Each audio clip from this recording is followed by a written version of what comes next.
음식이나 식물이 역류하는 증상의 원인과 치료법을 알려드리겠습니다. 역류성 식도염에 걸려 음식이나 식물이 식도로 넘어와서 가슴이 쓰리고 타는 것처럼 아프고 하는 증상이 있는 사람들이 있는데요. 너무 증상이 심해서 똑바로 눕는 것도 힘들다고 하시는 분들이 계셔요. 저도 30대 초반에 비슷한 증상을 겪은 적이 있는데요. 너무 아파서 몸을 이쪽으로도 누워보고 저쪽으로도 누워보고 하면서 한동안 고생했던 기억이 있습니다. 역류성 식도염 환자 수는 지속적으로 늘어나는 추세로 최근 5년간 연평균 18.3%가 늘었다고 합니다.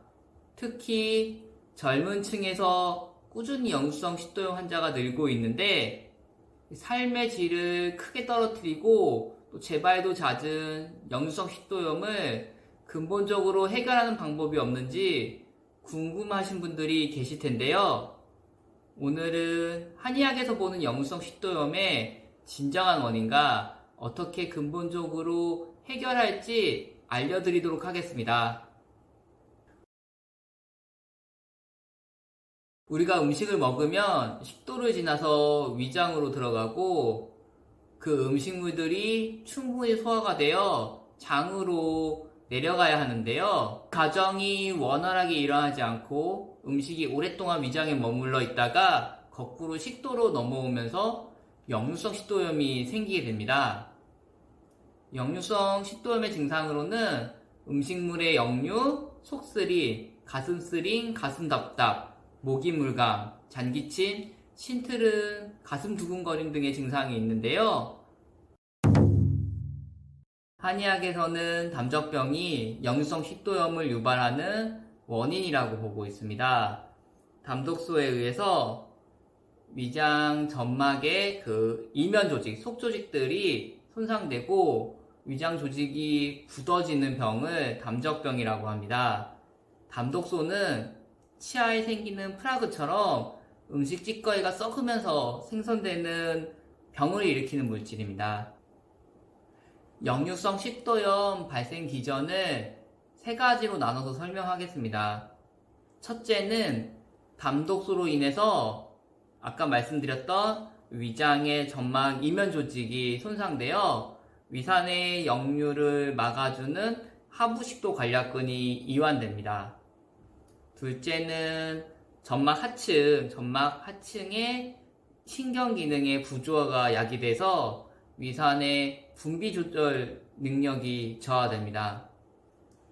셋째는 위장 평활근의 연동 운동이 저하되어 음식물이 오랫동안 이 위장에 머무르면서 위장 내부 압력이 증가하고 그로 인해서 음식물과 가스가 역류되는 것입니다.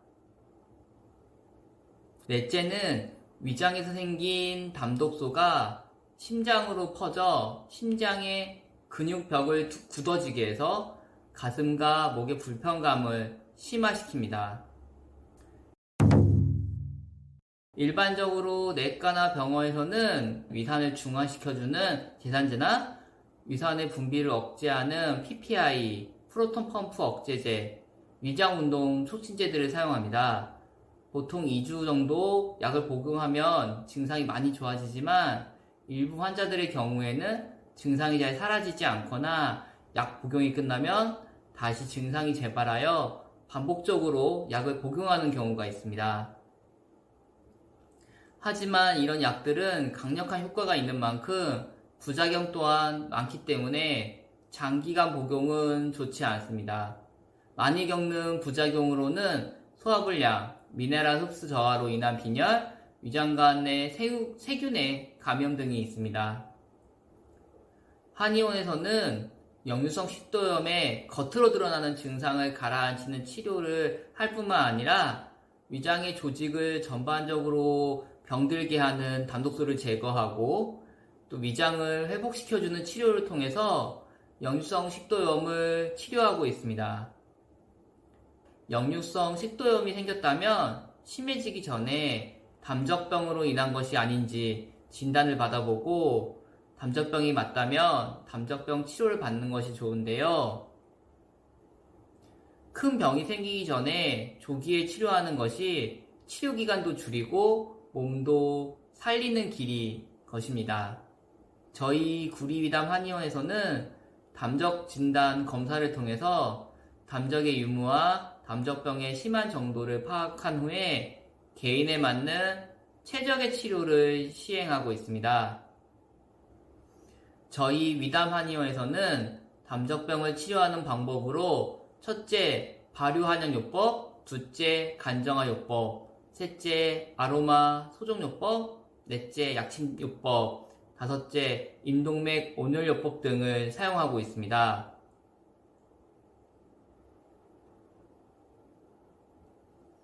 발효한약요법부터 설명드리겠습니다.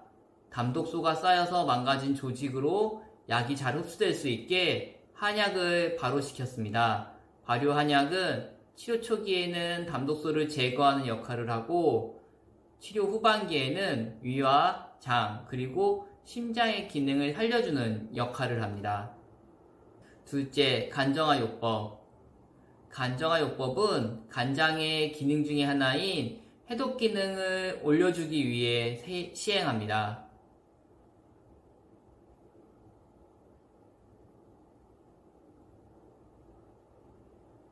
현대인들은 과로와 스트레스, 잦은 음주, 약물 등에 의해서 간의 해독 능력이 떨어져 있는 사람들이 많습니다. 이런 환자들의 경우 간정화요법을 통해서 간의 해독 능력을 올려주어야 담적병 치료 효과를 제대로 볼 수 있습니다. 아로마 소종요법입니다. 발효한약으로 담독소를 녹여서 빼내준다 하더라도 손상된 위장의 회복은 더딘 경우가 많습니다. 이런 경우에는 담적병으로 덩어리진 그리고 뭉친 위장 조직을 풀어주고 위장의 연동운동 능력과 소화액 분비 능력을 향상시켜주는 아로마 소종요법을 병행하면 담독소가 빠져나오는 동안에 환자들의 불편감을 빠르게 줄여주고 치료기간을 단축시킬 수 있습니다. 약침요법을 알려드리겠습니다. 한의학적 원리인 경락이론을 바탕으로 해서 담독소를 녹이는 한약이나 위와 장의 기능을 높여주는 한약을 추출해서 특정 경혈 부위에 약액을 넣어주는 치료 방법입니다. 다섯째는 임동맥 온열요법으로 위장 조직과 또 위장 근육의 혈액순환을 돕고 위장의 연동운동을 강화시켜주는 한약재가 있는데요. 그 한약재를 쪄서 복부에 도포하는 치료 방법입니다.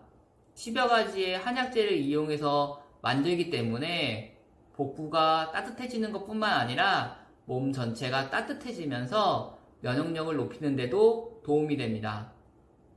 역류성 식도염은 치료도 중요하지만 예방도 중요한데요. 역류성 식도염을 예방하는 방법은 좋은 식습관을 가지는 겁니다. 신 음식이라든가 카페인이 들어간 음료, 그리고 커피, 녹차, 또 요즘 많이 드시는 에너지 드링크 이런 것들을 피해 주셔야 합니다. 그리고 40번 이상 꼭꼭 씹고 과식, 과음하지 않는 습관 들이기, 식사 후에 바로 눕지 않기 등을 실천하는 것도 역류성 식도염을 예방하는 데 도움이 되는 방법입니다.